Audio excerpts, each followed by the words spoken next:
Bienvenidos una vez más a El Comentario, un programa realizado por Agustín Sancho Cubero. Este programa está disponible en YouTube y en las principales plataformas de podcasts. No te olvides de suscribirte, es gratis. A continuación empezamos el programa. El Comentario Podcast presenta Villa Seca, un relato original de Agustín Sancho Cubero.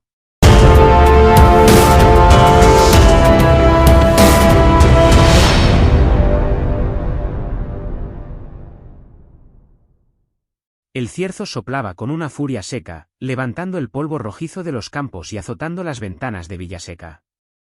Era un viento que no limpiaba, solo erosionaba. Mateo Garcés apretó la mandíbula, sintiendo el ardor de la tierra en sus ojos. Estaba de pie junto al lindero de su miseria, un campo de cebada raquítica que apenas levantaba 2 palmos del suelo agrietado. Más allá, cruzando el camino polvoriento, empezaba la tierra de los Loscos. Verde. ¿Viva? Un insulto. La casa de los Garcés olía a humedad y a un orgullo rancio. Se caía a pedazos con dignidad, o eso quería pensar Mateo. Su tío, Benito, estaba en la cocina, sorbiendo el café de la mañana, un líquido turbio que olía a quemado. Benito era el fantasma de la familia, el custodio de las afrentas.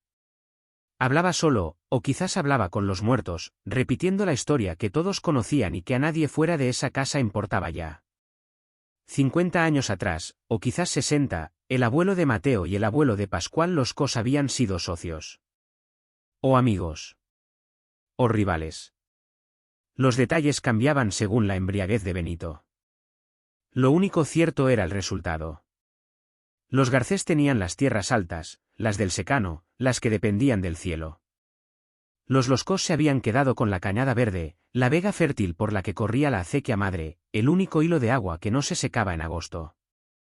Hubo una partida de cartas. Hubo una sequía. Hubo un préstamo con intereses de usura.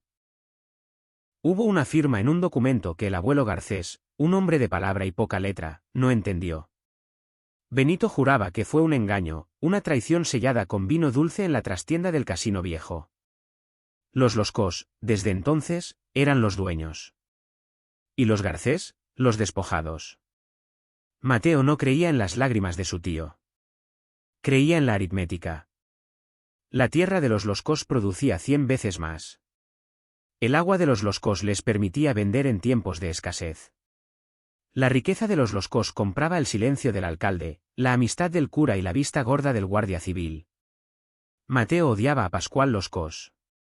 No por el pasado, no por el abuelo engañado. Lo odiaba por el presente.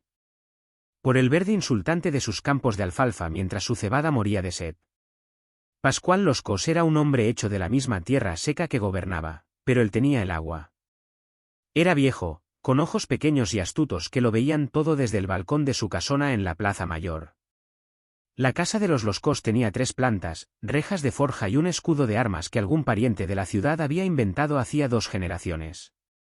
Pascual tenía una hija, Elvira. Elvira Loscos no era de Villaseca. Había nacido allí, pero se había educado en Zaragoza, en un colegio de monjas francesas. Volvía en verano, vestida con ropas que parecían demasiado ligeras para el polvo del pueblo. Despertaba suspicacias en las viejas y deseos torpes en los mozos. Pero Elvira no miraba a nadie. Caminaba con un aburrimiento regio, como si el pueblo entero fuera una jaula demasiado pequeña. Era ambiciosa, pero su ambición no tenía dónde agarrarse en Villaseca.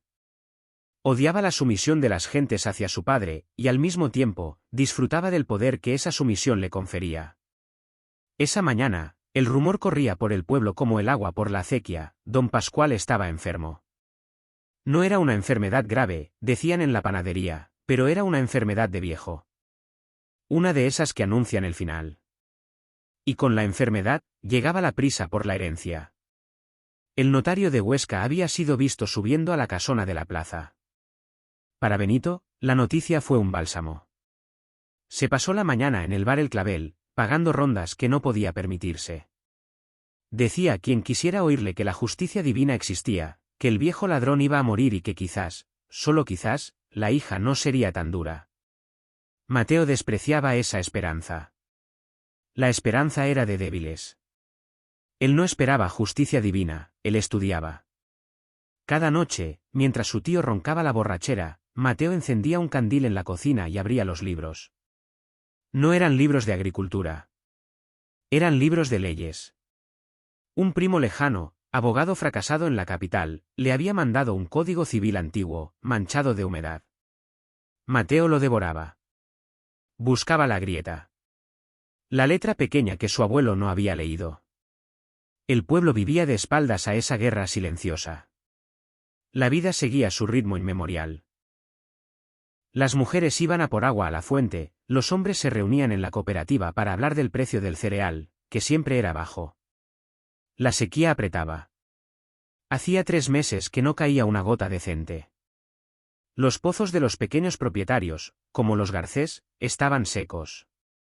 El pozo de los Loscos, perforado a 50 metros con maquinaria moderna, seguía manando. Un martes, al atardecer, Mateo se cruzó con Elvira. Fue en el camino de la ermita. Él volvía del campo, sudoroso, con la camisa pegada a la espalda y la rabia seca en la garganta. Ella paseaba, un libro en la mano, un sombrero claro protegiéndola de un sol que ya no quemaba. Ella se detuvo. Él también, por pura cortesía rústica. Ella lo miró sin reparo. No era la mirada condescendiente de una rica a un pobre. Era una mirada analítica. Fría. Estaba midiendo al enemigo de su padre. Ella le dijo que era una lástima lo del campo, que la sequía era un desastre para todos. Mateo asintió, sin bajar los ojos. Él le dijo que la sequía no era igual para todos. Que algunos tenían la suerte de tener el agua cerca. Elvira sonrió levemente. Una sonrisa que no llegó a sus ojos. Le dijo que la suerte había que buscarla, que su padre siempre decía que la tierra era de quien la trabajaba y la hacía prosperar. Él contestó que a veces la tierra era de quien la robaba. Fue un instante tenso. El cierzo se detuvo. Ella no se ofendió. Pareció interesada. Le preguntó si él creía en esas historias antiguas, en las rencillas de borrachos en el bar. Mateo le dijo que él no creía en historias. Creía en los papeles. En lo que estaba firmado. Ella levantó una ceja. Le dijo que los papeles a veces se quemaban, o se perdían. O simplemente, decían lo que el dueño quería que dijeran. Le deseó buenas tardes y siguió su camino, dejando una estela de un perfume que olía a ciudad, a limpio. Mateo se quedó quieto un largo rato. Había cometido un error. Había hablado de más. La ambición de ella era tan afilada como la suya, pero estaba mejor vestida. La enfermedad de don Pascual resultó ser estratégica. El viejo apareció el domingo siguiente en misa, más erguido que nunca, ocupando el primer banco. El notario no había ido a redactar un testamento. Había ido a registrar una nueva sociedad. El rumor esta vez era diferente. Don Pascual, en un gesto de modernidad, iba a instalar el riego por goteo. Un proyecto enorme. Para ello, necesitaba controlar toda la cuenca de la Cañada Verde. Eso incluía la acequia vieja que pasaba por el lindero de los Garcés, aunque estuviera seca hacía 20 años. 2 días después, el alcalde, un hombre gris que siempre llevaba el sombrero puesto, visitó a los Garcés. Traía una oferta de don Pascual. Compraba la tierra de Mateo. Toda. Le pagaba un precio justo, decía el alcalde. Un precio por encima del mercado, considerando que era secano puro. Con ese dinero, Mateo y su tío podían irse a la ciudad, montar un negocio. Empezar de nuevo. Benito se emocionó. Vio la oferta como una liberación. Dinero. Podrían irse de Villaseca, dejar de pelear contra el polvo. Mateo lo miró con desprecio. Le dijo al alcalde que se fuera. Que la tierra no estaba en venta. El alcalde suspiró, como si tratara con un niño cabezota. Le dijo a Mateo que don Pascual era un hombre paciente, pero que el progreso no podía esperar.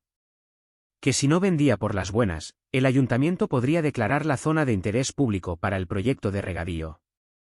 Le habló de expropiaciones. La palabra resonó en la cocina oscura. Expropiación. El robo legal. Cuando el alcalde se fue, Benito estalló. Estaba loco, le gritaba a Mateo. Era su oportunidad de salvarse. ¿Qué importaba la tierra? Era un pedregal inútil. Mateo no contestó. Salió de la casa y caminó durante horas, hasta que la silueta de la casona de los Loscos fue solo un punto oscuro en la distancia. Comprendió el juego. No querían su tierra. Querían el derecho de paso de la acequia seca. Y querían humillarlo. Querían que vendiera su herencia por 4 monedas, igual que el abuelo había perdido la cañada verde. Volvió a casa de madrugada. Benito dormía sobre la mesa. Mateo fue a su habitación, sacó una pequeña caja de madera de debajo de la cama. Contenía los ahorros de 3 años de cosechas malas y la venta de 2 ovejas. Eran 400 euros. Una miseria. A la mañana siguiente, cogió el autobús de línea a Huesca. El abogado que su primo le había recomendado tenía un despacho pequeño en una calle secundaria.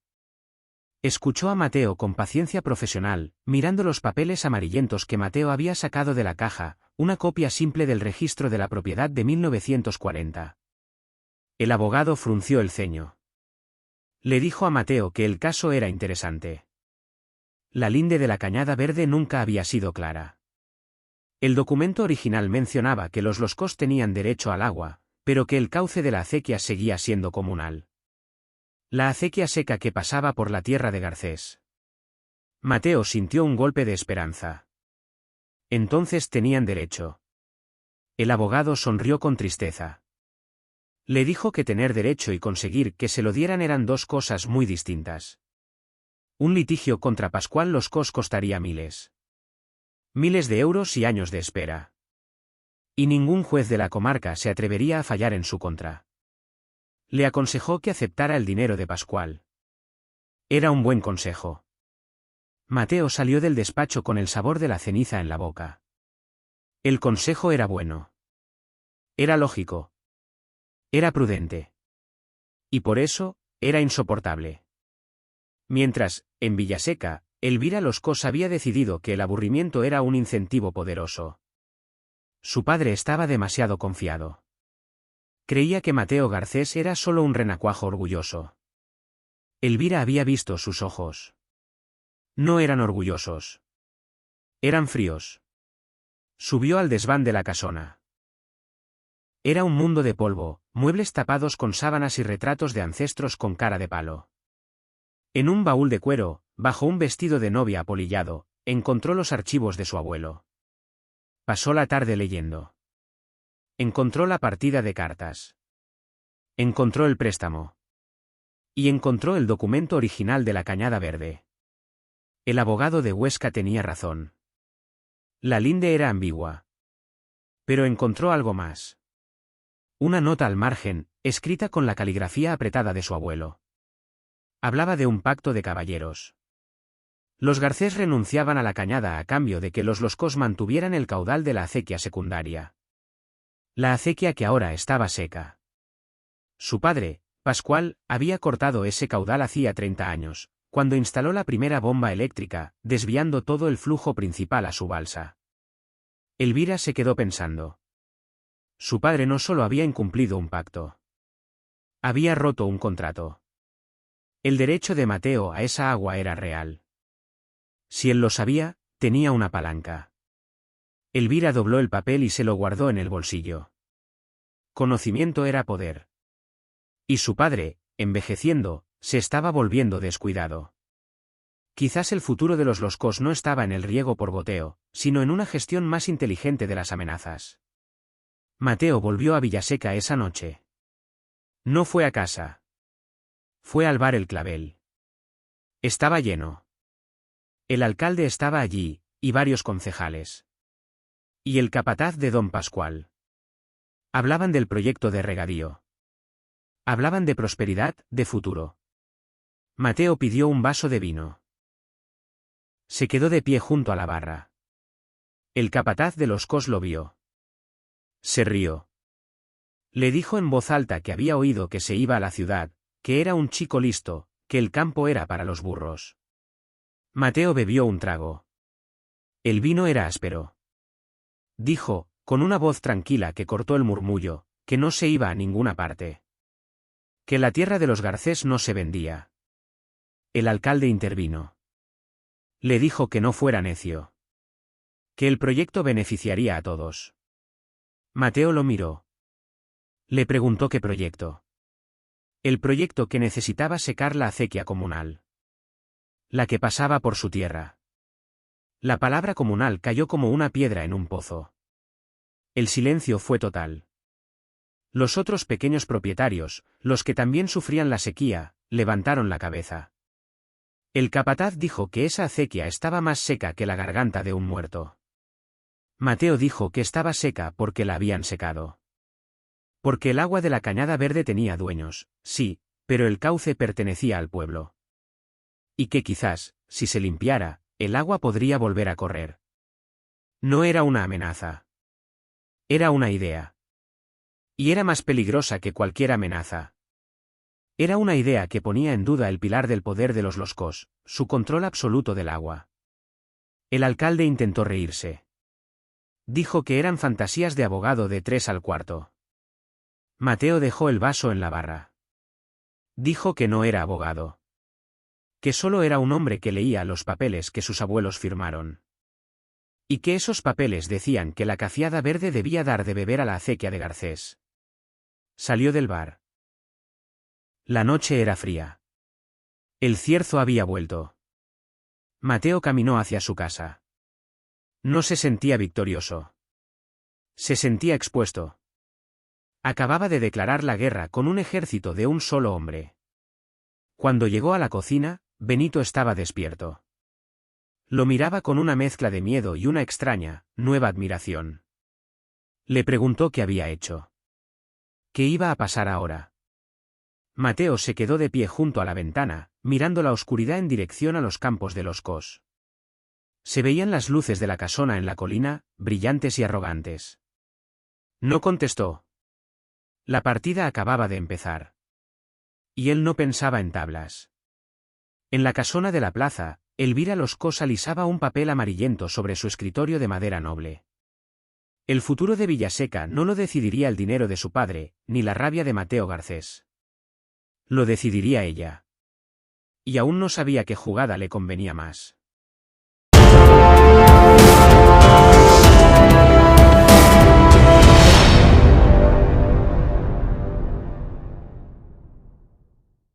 La mañana siguiente en Villaseca se levantó pesada, sin viento. El silencio en la plaza mayor era denso, como si la bravata de Mateo en el bar hubiese absorbido todo el oxígeno del pueblo. Pascual Loscos no desayunó en el balcón. Desayunó en su despacho, un cuarto oscuro con muebles de nogal que olían a cera y a poder antiguo. Había llamado al alcalde antes de que el sol saliera del todo. El alcalde, Gregorio, llegó sudando, aunque apenas pasaban las 8. Se quitó el sombrero en la puerta, un gesto de sumisión que realizaba sin pensar. Pascual no le ofreció asiento. Le preguntó qué había pasado en el bar. El alcalde tartamudeó que eran cosas de borrachos, que el Garcés joven había bebido de más y que Benito, su tío, le llenaba la cabeza de pájaros. Pascual Loscos golpeó la mesa con la palma de la mano. Un golpe seco, sin fuerza de viejo, sino con el peso del dinero. Le dijo que no toleraría esa palabra. Comunal. Esa palabra era un veneno. Le recordó al alcalde que la cooperativa, presidida por Loscos, había avalado el préstamo del tractor nuevo del alcalde. Le recordó que el puesto de su cuñado en la báscula del grano no era fijo. La lealtad, dijo Pascual, se demostraba en los hechos, no en las excusas. Le ordenó que acelerara los papeles de la expropiación. Que hablara con el juez de Huesca. Que el proyecto de regadío era de interés general, y el interés general no podía detenerse por el capricho de un muerto de hambre.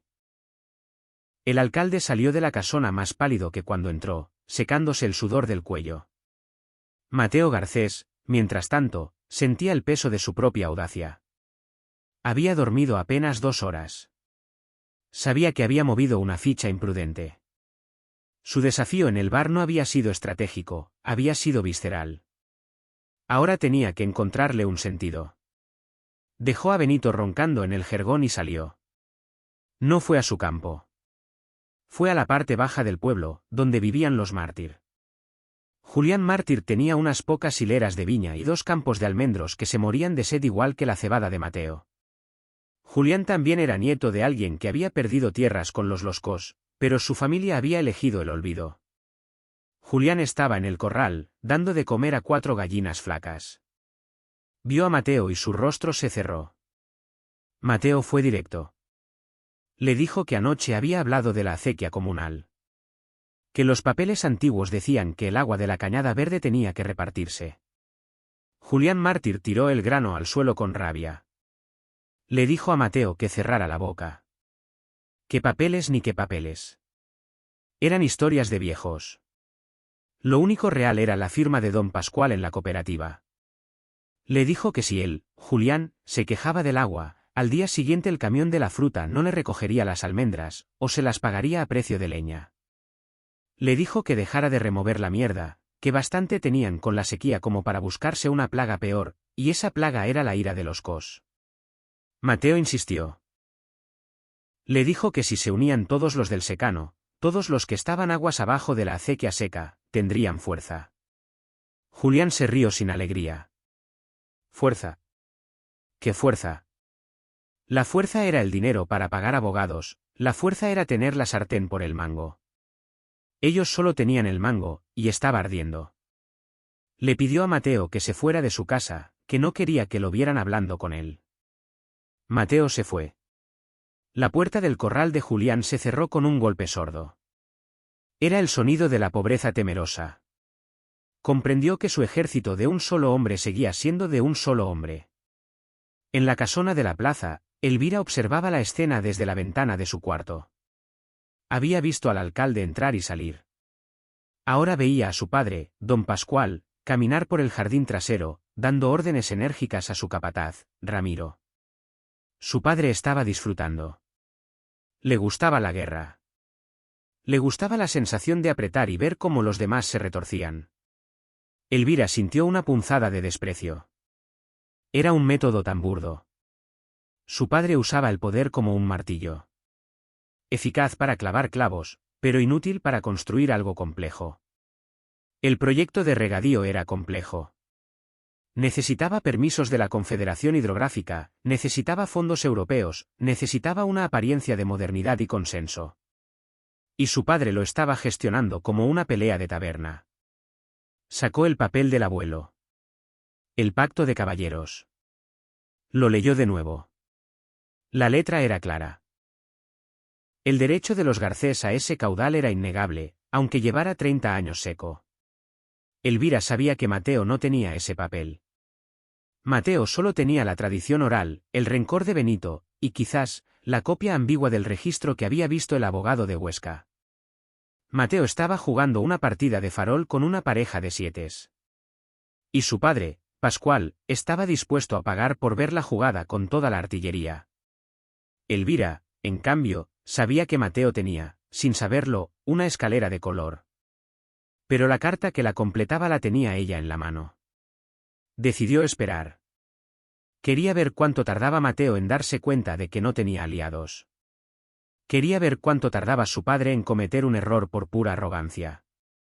Benito Garcés se despertó cerca del mediodía. La cabeza le dolía, pero el corazón le cantaba. Se sentía orgulloso de su sobrino. Por fin un Garcés se levantaba contra el ladrón de los Cos. Se vistió con su mejor camisa, la de los domingos, y se fue al bar El Clavel. Esta vez, no fue a beber. Fue a reinar. Se sentó en la mesa del centro. Pidió un café. Los pocos hombres que había a esa hora lo miraban de reojo.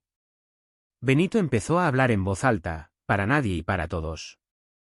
Habló del abuelo Garcés, de su bondad, de su confianza traicionada. Habló de la partida de cartas amañada. Habló de cómo los Loscos habían construido su fortuna sobre una firma robada. El cantinero, temeroso, le dijo que callara, que las paredes oían. Benito se puso de pie. Dijo que ya no tenía miedo. Que los Garcés volverían a tener lo que era suyo. Que la justicia llegaba, aunque fuera con 50 años de retraso. Mateo, que volvía de su ronda inútil por las casas de los otros propietarios, escuchó la voz de su tío desde la calle. Entró en el bar. La escena era patética. Benito, hinchado de un orgullo que no le pertenecía, vendiendo la piel del oso antes de cazarlo. Agarró a su tío del brazo. Con una fuerza que sorprendió al propio Benito. Lo sacó del bar casi a rastras. En la calle, el sol pegaba con fuerza. Mateo empujó a su tío contra la pared de adobe. Le dijo con los dientes apretados que se callara. Que su venganza de borracho no era su guerra. Que no volviera a hablar del pasado, ni del abuelo, ni de ninguna partida de cartas. Benito se desinfló. Sus ojos se llenaron de lágrimas de ofendido. Le dijo que él solo quería ayudar, que la gente debía saber la verdad. Mateo le gritó. ¿Qué verdad? La verdad era que estaban solos. La verdad era que hablaban de una acequia seca mientras los Cos planeaba una autopista de agua.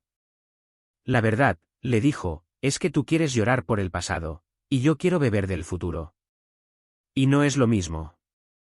Benito se fue a casa arrastrando los pies, humillado. Mateo se quedó en la plaza vacía. El incidente con Benito le había costado más energía que la visita a Julián Mártir. El enemigo interno, el que se alimentaba solo de rencor, era el más agotador. La tarde trajo la respuesta de Pascual Los Cos. No fue el alcalde, ni un documento judicial. Fue el capataz Ramiro, acompañado de dos hombres que no eran del pueblo. Traían un teodolito, ese aparato extraño que usaban los ingenieros. Y empezaron a plantar estacas de madera con cintas rojas. No las plantaron en el campo de Mateo. Las plantaron en el camino comunal, justo en el borde de su linde. Marcaban el trazado de la futura tubería principal. La tubería que alimentaría el proyecto de regadío.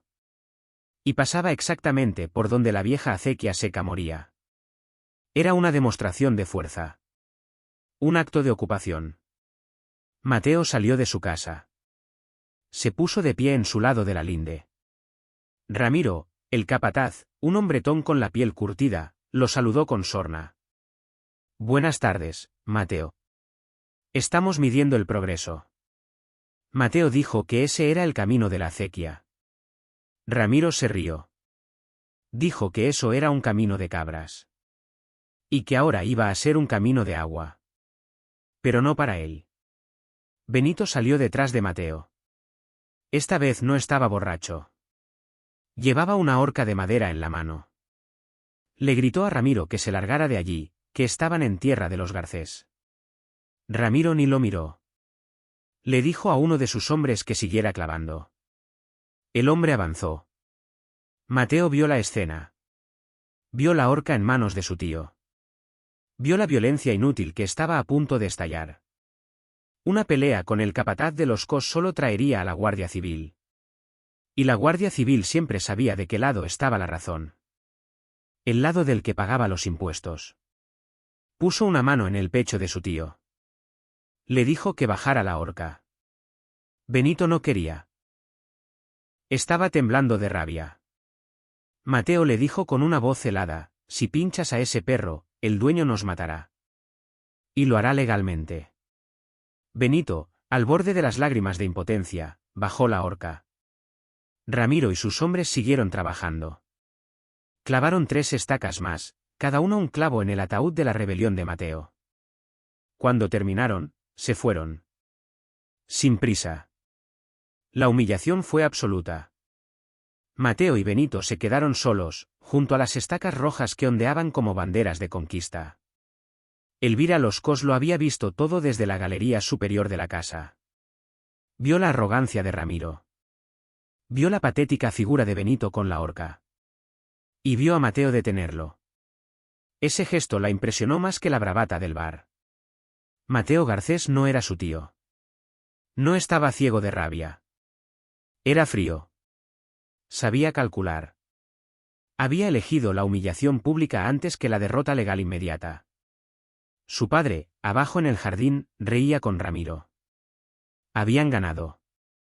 Elvira sabía que acababan de perder algo importante. Habían convertido a Mateo de un quejica en un mártir. Y habían demostrado que no tenían más argumentos que la fuerza bruta.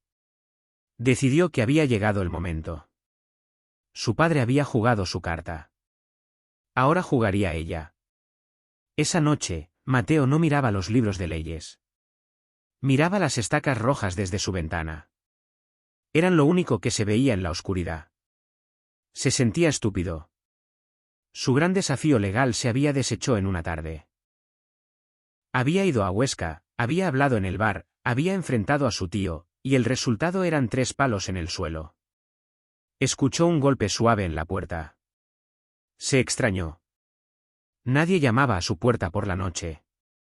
Benito ya estaba en la cocina, bebiendo en silencio, derrotado. ¿Abrió? Era una niña, la hija del panadero. No le dijo nada. Le entregó un sobre doblado y salió corriendo por el camino. Mateo abrió el papel. No tenía firma. Solo 4 palabras escritas con una caligrafía elegante, casi agresiva. La ermita. Al amanecer. No necesitaba firma. Solo había una persona en Villaseca que escribiría esa nota. La hija del enemigo. Llegó a la ermita antes de que el cielo clareara. Hacía frío. El cierzo volvía a soplar, limpiando el bochorno del día anterior. La ermita estaba en un cerro, el único lugar desde donde se veían las tierras de los Garcés y las de los Loscos al mismo tiempo. Ella ya estaba allí. No llevaba sombrero. Su pelo oscuro estaba recogido.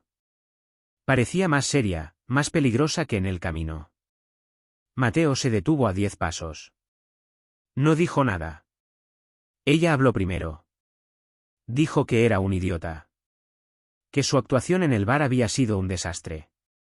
Que había asustado a los cobardes y divertido a los fuertes. Mateo sintió la sangre subirle al rostro. Le dijo que no había ido allí a que lo insultara. Ella rió. Una risa corta, sin alegría. Le dijo que no lo insultaba. Lo describía. Le preguntó qué pensaba hacer ahora. Llorar al juez con los papeles de su abuelo. Él le contestó que sus papeles eran tan buenos como los de su familia. Ella dio un paso hacia él. Sus ojos lo midieron en la luz gris del amanecer. Dijo que los papeles de él no valían nada. Que eran historias. Le dijo que ella, en cambio, sí tenía un papel. Un papel que él no había visto nunca. El pacto de caballeros. Mateo se quedó helado. Ella continuó. Le dijo que sabía que su abuelo Pascual se había comprometido a mantener el caudal. Y que su padre, Pascual el joven, había cortado el agua hacía 30 años para llenar su balsa. Sabía que la ley antigua, estaba de su parte. Mateo no entendía. ¿Por qué se lo decía? Ella le dijo que se lo decía porque su padre era un viejo cabezota que iba a arruinar el mejor negocio que los Loscos habían tenido en décadas. Que una guerra abierta en el pueblo, con demandas y abogados, retrasaría el proyecto de regadío años. Y los fondos europeos tenían plazos. Él le preguntó qué quería. Elvira Loscos lo miró como si fuera una pieza en un tablero. Le dijo que quería lo mismo que él. Ganar.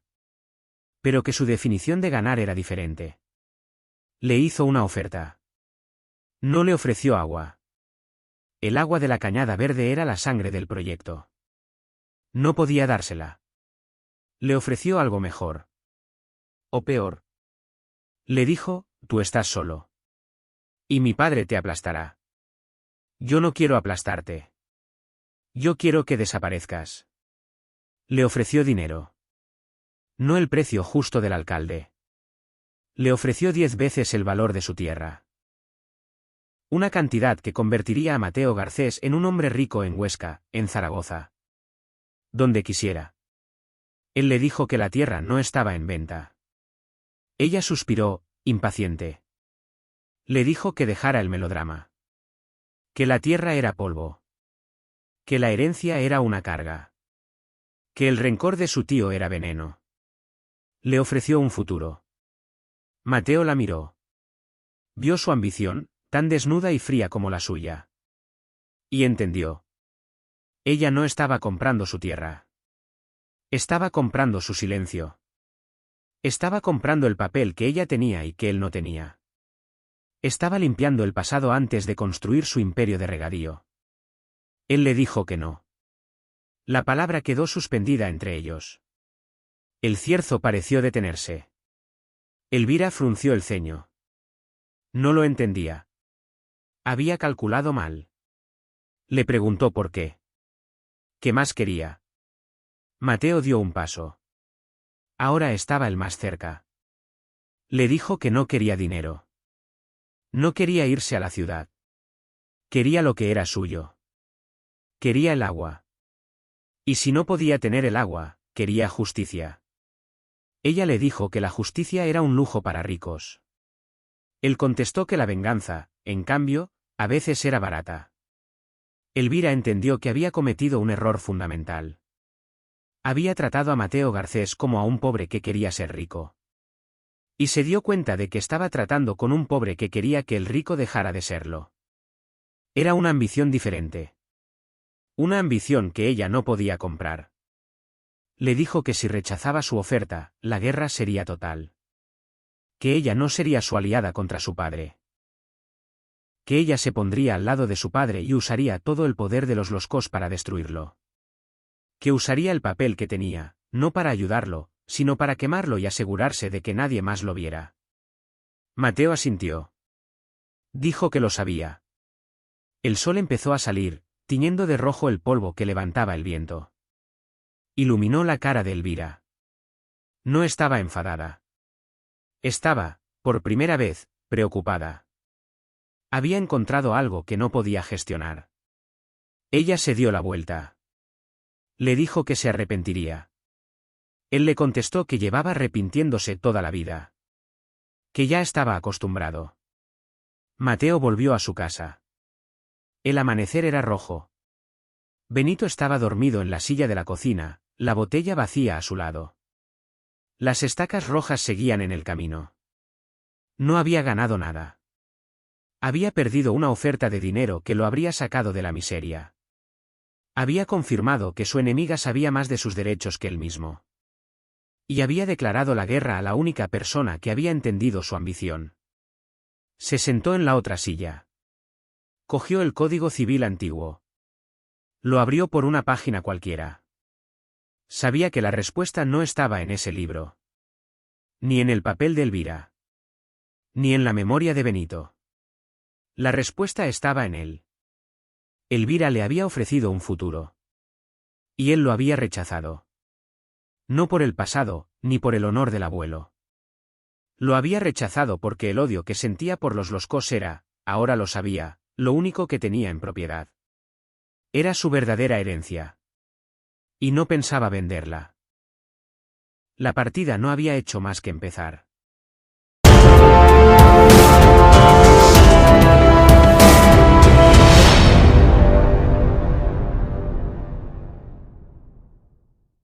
Mateo Garcés durmió esa noche con el Código Civil bajo el jergón, un talismán inútil. Pero despertó con una claridad que no venía de los libros, sino del amanecer rojo en la ermita. El rechazo a la oferta de Elvira no había sido un acto de honor. Había sido un acto de necesidad. Vender la tierra era vender el odio, y el odio era lo único que daba estructura a su vida, el único armazón que lo mantenía en pie frente al viento. El sol aún no había tocado la llanura cuando salió. El aire era metálico y frío. Benito roncaba en la cocina, envuelto en el olor agrio del vino de la noche anterior. La derrota le había quitado la rabia y solo le había dejado el vicio. Mateo lo ignoró. Caminó por el sendero polvoriento hacia su campo. Hacia las estacas rojas de Ramiro. Eran tres. 3 insultos de madera clavados en la tierra seca del camino. No estaban en su propiedad, pero señalaban su propiedad como la próxima víctima. No las miró con rabia. Las miró con una frialdad analítica. Eran un símbolo. Y los símbolos eran lo primero que había que destruir. No tenía un tractor. No tenía fuerza. Tenía sus manos y la terquedad del secano. Agarró la primera estaca. La madera estaba bien clavada. ¿Tiró? La tierra seca se resistió. Tiró con el peso de su cuerpo, con la rabia de su abuelo, con la humillación de su tío, con el desprecio de Elvira. La estaca cedió. La sacó de la tierra. Respiró hondo. Luego, la levantó y la partió sobre su rodilla. El sonido fue seco, un chasquido en el silencio del amanecer. Hizo lo mismo con la segunda. Y con la tercera. Cuando terminó, tenía las manos sangrando y el pecho agitado. Dejó los trozos de madera rota sobre el camino. Un mensaje. No era una declaración de guerra. Era la respuesta a una declaración de guerra. Volvió a casa. Benito seguía durmiendo. Mateo se lavó la sangre de las manos en la palangana. El agua salió turbia. La noticia tardó 2 horas en cruzar el pueblo. Ramiro, el capataz de Pascual Los Cos, llegó al lugar de los hechos y vio los restos de su trabajo. Fue directo a la casona de la plaza, con la cara roja de furia. Pascual Los Cos estaba en su despacho, contando el dinero de la última venta de alfalfa. La interrupción de Ramiro lo puso de mal humor, pero la noticia lo hizo estallar. El viejo se puso de pie. El Garcés. El renacuajo. Había osado tocar su propiedad. Ramiro le dijo que las estacas estaban en el camino comunal. Pascual Lolos gritó que todo lo que tocaba su proyecto era su propiedad. Quería a la Guardia Civil. Quería que arrestaran a Mateo por vandalismo, por destrucción, por insubordinación. La puerta del despacho se abrió sin que hubieran llamado. Era Elvira. Estaba pálida. Había escuchado los gritos desde su habitación. Padre, le dijo, su voz tranquila cortando la rabia del viejo. Si llama a la Guardia Civil, cometerá el error más grande de su vida.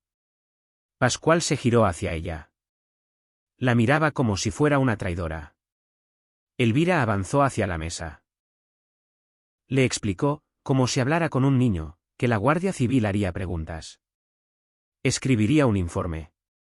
Y en el informe pondría las palabras acequia comunal. Y ese informe iría a Huesca. Iría a la Confederación Hidrográfica. Le recordó a su padre que el proyecto de regadío, el que costaba 3 millones de euros, dependía de los permisos de la Confederación. Y que la Confederación odiaba las disputas por el agua. Especialmente, las disputas por derechos comunales. Llamar a la Guardia Civil, concluyó Elvira, era como prender fuego a los 3 millones de euros. Pascual la miró. Vio en sus ojos la misma frialdad calculadora que él había tenido a los 30 años. Era la primera vez que Elvira lo contradecía abiertamente en un asunto de negocios. Y era la primera vez que él dudaba. La rabia del viejo se convirtió en algo más denso. Astucia. Tenía razón. La burocracia era un enemigo peor que Mateo Garcés. Le dijo a Ramiro que se fuera. Que esperara órdenes. Cuando estuvieron solos, Pascual miró a su hija. Le dijo que entonces qué. Que si iban a dejar que un Garcés les partiera la madera en la cara. Elvira le dijo que no. Que la guerra no se ganaba en el camino de polvo. Se ganaba en los despachos de Huesca. Le dijo que ella misma iría a la Confederación. Que presentaría el proyecto. Que lo envolvería en palabras bonitas, sostenibilidad, eficiencia, futuro. Que conseguiría los permisos antes de que Mateo Garcés encontrara un abogado que le fiara 3 días. Y mientras, le dijo a su padre, usted no haga nada. Deje que el chico celebre su victoria de romper 3 palos. Pascual asintió. Pero sus ojos decían otra cosa. Él no sabía esperar. Le dijo a Elvira que fuera a Huesca. Que consiguiera los papeles. Que él, mientras tanto, se aseguraría de que las máquinas estuvieran listas. Elvira salió del despacho sabiendo que su padre le había mentido. Él no iba a esperar. Su padre y ella estaban ahora en una carrera. Ella para ganar la guerra legal. Su padre para ganar la guerra física. Y Mateo Garcés estaba en medio, sin saberlo. Mateo, por su parte, sabía que romper las estacas solo le había comprado tiempo. Un día. Quizás 2. La humillación era un combustible, pero no era un plan. Había fracasado en sumar a Julián Mártir. Su desafío en el bar solo lo había aislado. Ahora necesitaba algo más que el rencor. Necesitaba pruebas. Elvira le había hablado de un pacto de caballeros. Ese papel estaba en la casona de los Cos, tan inalcanzable como la luna. Pero su desafío en el bar se había basado en una palabra, comunal. ¿De dónde había salido esa palabra? De la memoria de Benito. De la tradición. Necesitaba que la tradición se convirtiera en documento. Se lavó, se puso la camisa limpia y fue al ayuntamiento. El ayuntamiento de Villaseca era un edificio de 2 plantas en la misma plaza que la casona de los Cos. Una hormiga al lado de un elefante. El alcalde, Gregorio, estaba en su despacho, firmando papeles con una pluma que chirriaba. Cuando vio a Mateo Garcés, el alcalde se puso pálido. Mateo fue educado. Le dijo que venía a consultar el archivo municipal. El alcalde tartamudeó. El archivo. ¿Qué archivo? Eran papeles viejos. Estaban en Huesca. Mateo le dijo que la ley de régimen local decía que los archivos eran públicos para los vecinos del pueblo. Y que él solo quería ver el mapa catastral antiguo. El de los años 40. El alcalde, atrapado entre el miedo a Pascual Los Cos y el miedo a la ley que Mateo citaba con tanta seguridad, empezó a sudar. Dijo que no sabía dónde estaba. Mateo le dijo que esperaría. Se sentó en una silla de madera frente al despacho. El alcalde entró y salió. Hizo llamadas. Mateo no se movió.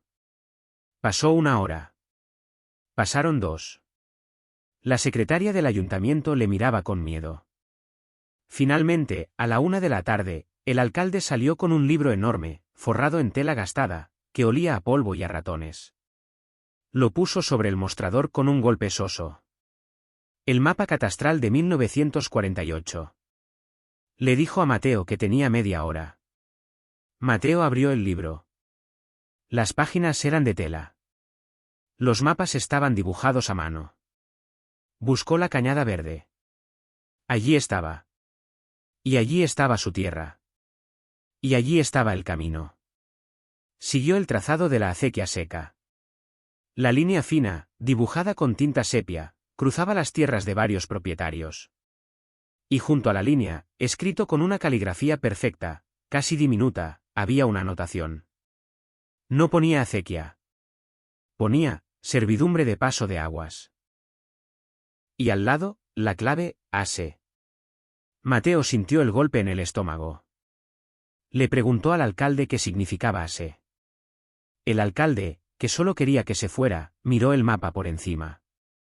Dijo que no sabía. Quizás aguas corrientes. O alto campo. Mateo lo miró fijamente. O acequia comunal. El alcalde se encogió de hombros. Le dijo que su tiempo había terminado.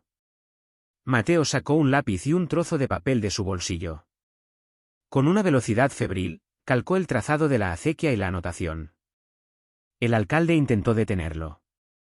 Mateo puso la mano sobre el papel. Le dijo al alcalde, gracias.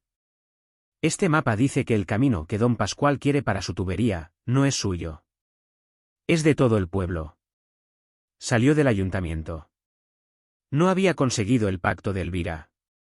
Había conseguido algo mejor. Una prueba pública. El robo ya no era a los Garcés. Era a Villaseca. Volvió a casa. El sol estaba en lo más alto. ¿Quemaba? Benito estaba en la cocina. Estaba sobrio. La borrachera se había secado, dejando solo el pozo de la desesperación. Vio a Mateo entrar. Vio la excitación en sus ojos. Benito le preguntó qué había hecho. Su voz era la de un fantasma. Mateo no le contestó. Desplegó el dibujo tosco sobre la mesa de madera. Tío, le dijo. Tú tenías razón. Pero no por el abuelo. No por la partida de cartas. Le señaló el dibujo. Le explicó lo que había encontrado. La acequia era comunal. Benito lo miró sin entender. ¿Qué importaba eso? Estaba seca. Mateo se inclinó sobre la mesa. Le dijo: «Importa porque las estacas que rompí esta mañana no estaban en un camino de cabras. Estaban en una propiedad del pueblo. Importa porque Ramiro, y por tanto Pascual Los Cos, ha invadido terreno municipal». Benito seguía sin ver la ventaja. «Tú fuiste al bar a contar historias de fantasmas», le dijo Mateo. «Y te sacaron a rastras. Julián Mártir no quiso escucharme porque yo hablaba de mi guerra». Mateo golpeó el papel. «Ahora», dijo, «tenemos la guerra de todos». Los ojos de Benito se enfocaron por primera vez en años. La niebla del alcohol y la autocompasión empezó a disiparse. Vio el mapa. Vio la estrategia. Benito dijo que Julián Mártir era un cobarde. Mateo dijo que sí. Pero que era un cobarde que odiaba a los Cos tanto como ellos. Solo que su miedo era más grande que su odio. Le dijo: «Tú no supiste hablarle. Le hablaste de la herencia de los Garcés. Tienes que hablarle de la suya». Benito se puso de pie. Salió de la cocina. Fue a la habitación y se cambió la camisa sucia. Se peinó con agua. Mateo le preguntó a dónde iba. Benito cogió su bastón. Dijo: «Tú no sabes hablar con los viejos. Tú eres el futuro, y les das miedo. Yo soy el pasado. Soy un borracho y un fracasado. A mí me tienen lástima. Y me contarán lo que no te cuentan a ti. Voy a ver a Julián Mártir. Y luego iré a ver a los Sánchez. Y a los críos de la viuda de Perico. A todos los que la acequia se toca». Mateo lo vio salir.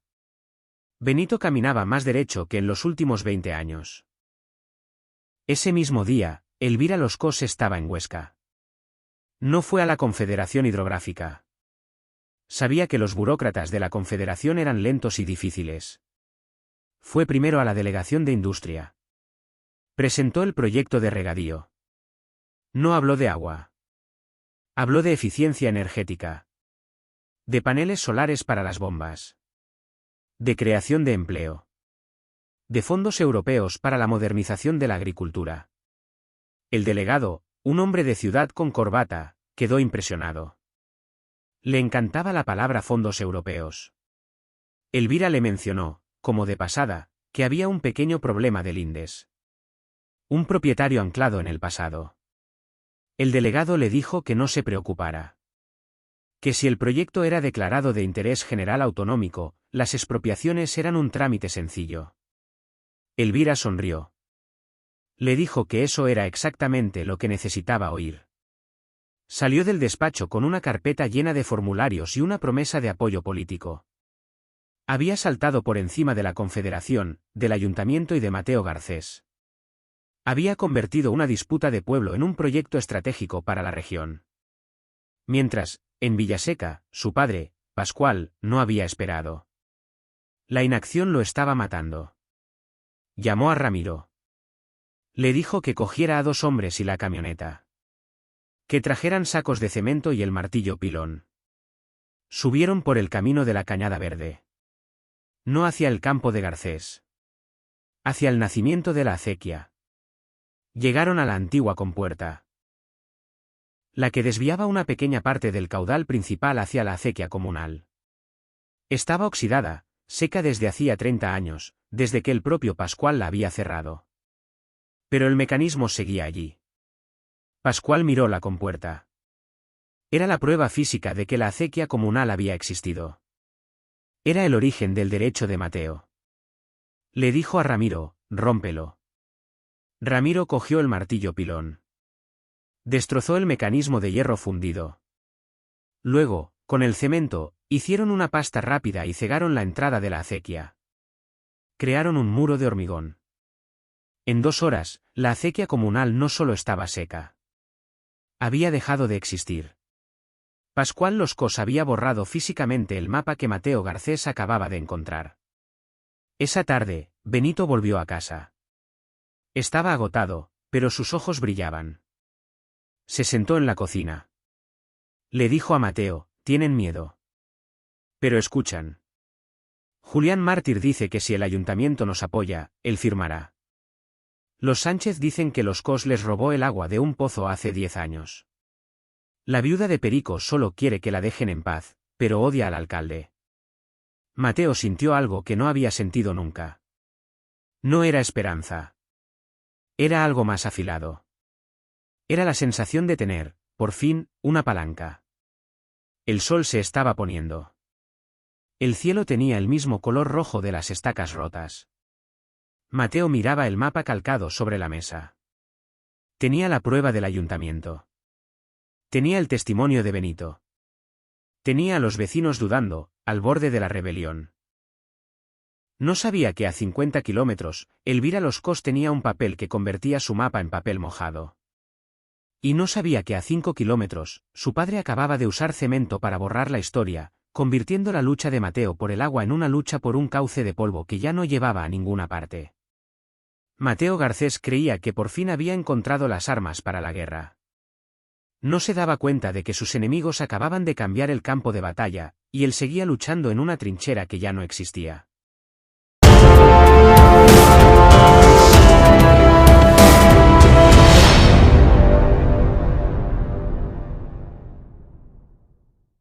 La euforia de Mateo Garcés duró exactamente lo que tardó el sol en ponerse. Había activado a Benito.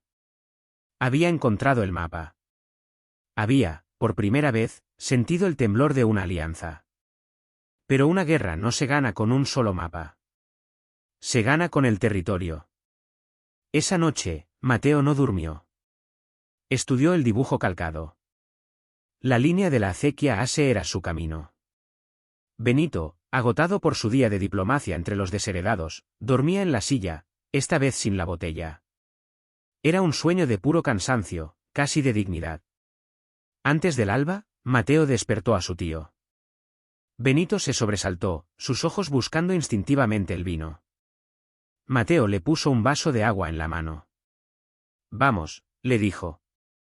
Benito preguntó dónde. Mateo señaló el mapa. «A ver nuestro ejército». Caminaron en la luz gris. El cierzo se había calmado y el aire olía a polvo estancado. No fueron al campo de cebada, sino más arriba, siguiendo el cauce seco que serpenteaba detrás de las casas de los Mártir y los Sánchez. El cauce era una cicatriz en la tierra, lleno de cantos rodados y malas hierbas. Caminaron durante media hora. Benito cojeaba, pero seguía el ritmo. Había algo en él que no era el borracho de hacía 2 días. Había recuperado la memoria de sus piernas. Llegaron a la cañada verde. La tierra de los Cos. Y allí, en el punto exacto donde el mapa decía que nacía la servidumbre de paso, se detuvieron. No había una compuerta oxidada. No había un mecanismo antiguo. Había un muro. Un muro de cemento gris, fresco, que brillaba con la humedad de la noche. Era un manchón obsceno de modernidad en el paisaje antiguo. Pascual Los Cos ni siquiera se había molestado en disimularlo. Había echado cemento directamente en la boca de la acequia, sellándola como una tumba. Benito se acercó primero. Tocó el cemento. Aún estaba áspero, y desprendía un olor químico que no pertenecía al campo. Cayó de rodillas. No lloró. Solo apoyó la frente en el hormigón, como si rezara a un dios muerto. Todo su orgullo recuperado, toda su nueva energía, se desvaneció, absorbida por la piedra artificial. Mateo se quedó de pie. El descubrimiento no le produjo rabia. Le produjo una claridad helada. El mapa que tenía en el bolsillo era un chiste. Había ido al ayuntamiento a buscar la prueba de un derecho, y el enemigo, mientras tanto, había borrado el objeto de ese derecho. Era un acto de poder absoluto. Pascual Los Cos no estaba discutiendo la ley. La estaba volviendo irrelevante. Mateo no dijo nada. Ayudó a Benito a levantarse. El tío pesaba el doble. Su cuerpo estaba allí, pero el hombre que había reclutado a los vecinos se había quedado de rodillas frente al muro de cemento. Tuvieron que volver despacio. Benito ya no caminaba derecho. Arrastraba los pies. Cuando llegaron a la cocina, Benito se sentó en su silla. Miró la botella de vino que seguía en la alacena. Mateo no dijo nada. Benito tampoco. La alianza se había roto. El mediodía trajo la segunda ola del ataque. La ola de Elvira. El alcalde, Gregorio, salió del ayuntamiento con un martillo y 4 chinchetas. No miró a nadie. Caminó hasta el tablón de anuncios, un corcho desgastado por el sol junto a la puerta principal. Quitó un aviso sobre la vacunación del ganado y clavó un papel.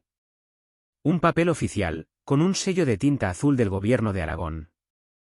La gente del pueblo, que olía la tensión en el aire, se empezó a acercar. Primero las viejas que volvían de la tienda, luego los hombres que salían del bar. Benito, desde la ventana de la cocina, vio el corrillo. Le dijo a Mateo, con una voz muerta, que algo pasaba en la plaza. Mateo fue. Se abrió paso entre la gente. Julián Mártir estaba allí, leyendo el papel en voz alta, su voz tropezando con las palabras técnicas. Era un edicto. Un boletín oficial. Declaraba el proyecto de modernización de regadío de la Cañada Verde como una inversión de interés autonómico. La frase era pomposa y letal. Significaba que el proyecto ya no era de Pascual Los Cos. Era del gobierno.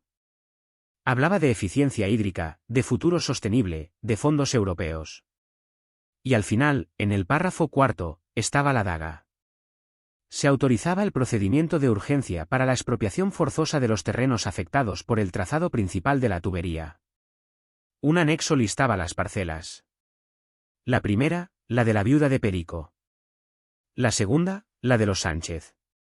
La tercera, la de Julián Mártir. La cuarta era la de Mateo Garcés. Julián Mártir dejó de leer. Estaba blanco como el papel que tenía delante. Miró a Mateo. Sus ojos no tenían rabia. Tenían terror.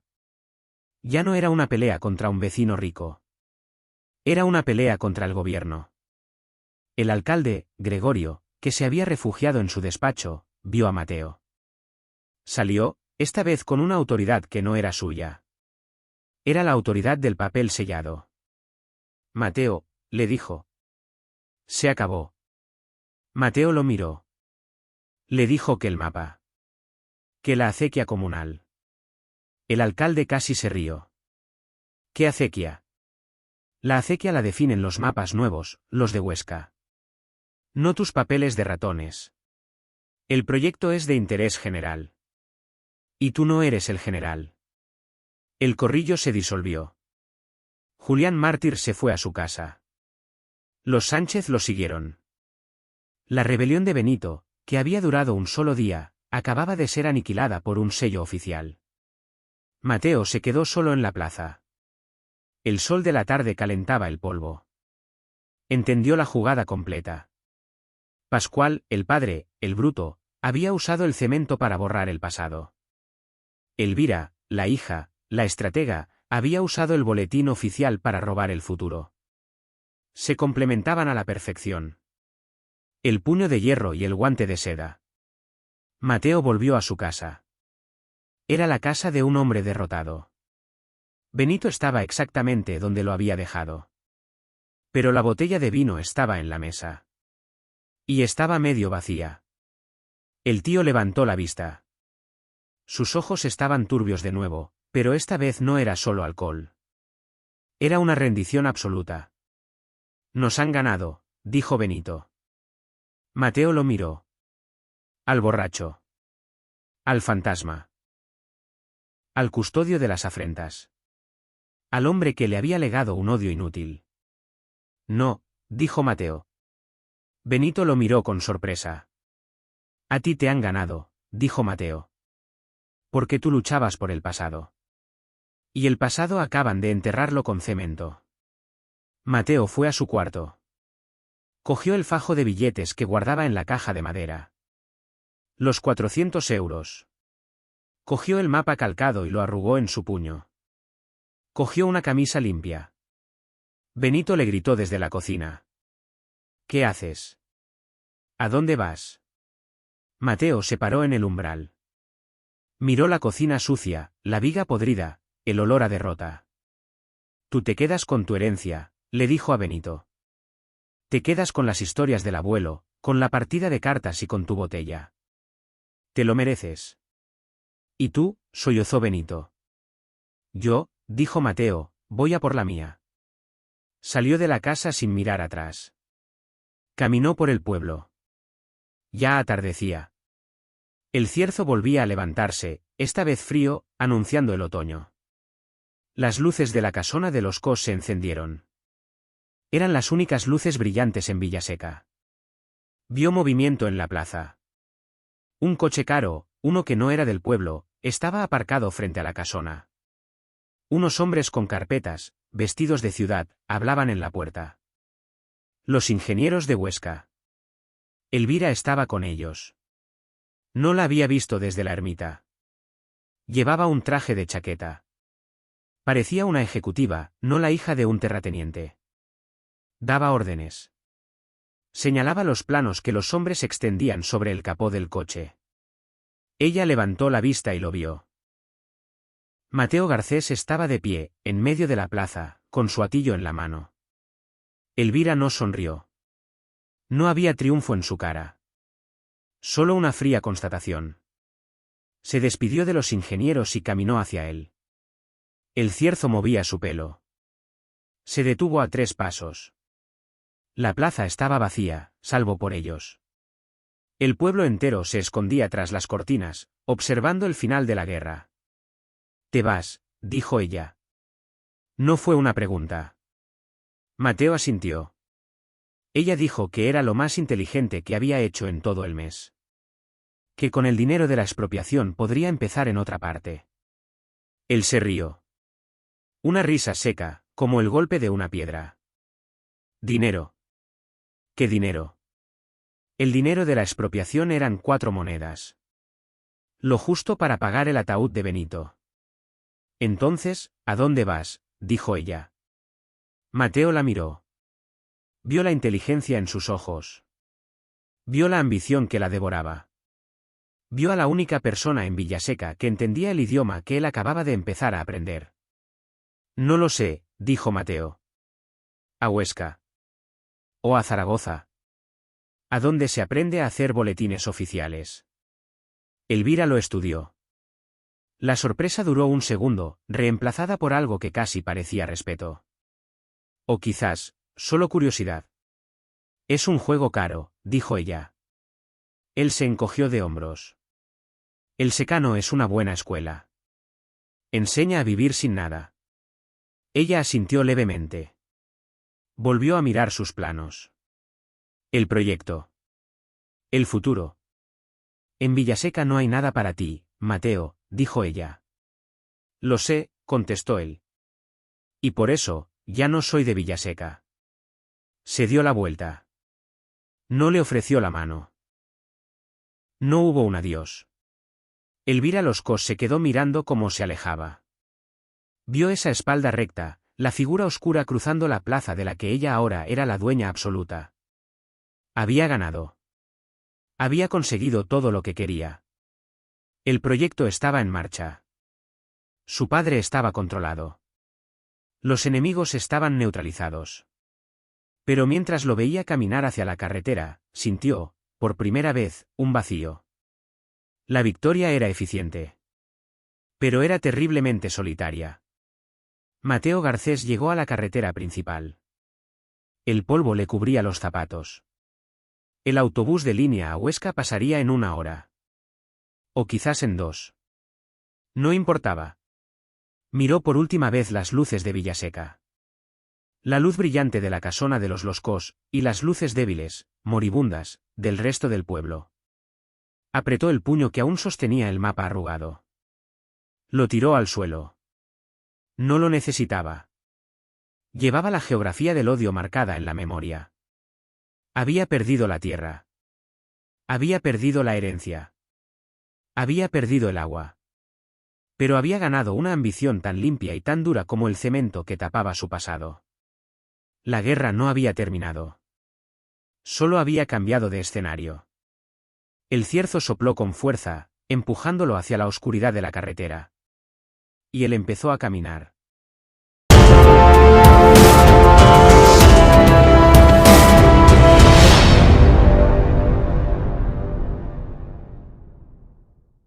Hasta aquí esta edición del programa del comentario, un programa realizado por Agustín Sancho Cubero. Este programa está disponible en YouTube y en las principales plataformas de podcasts. Hasta la próxima edición del programa. Muchas gracias. Dirección y realización Agustín Sancho Cubero.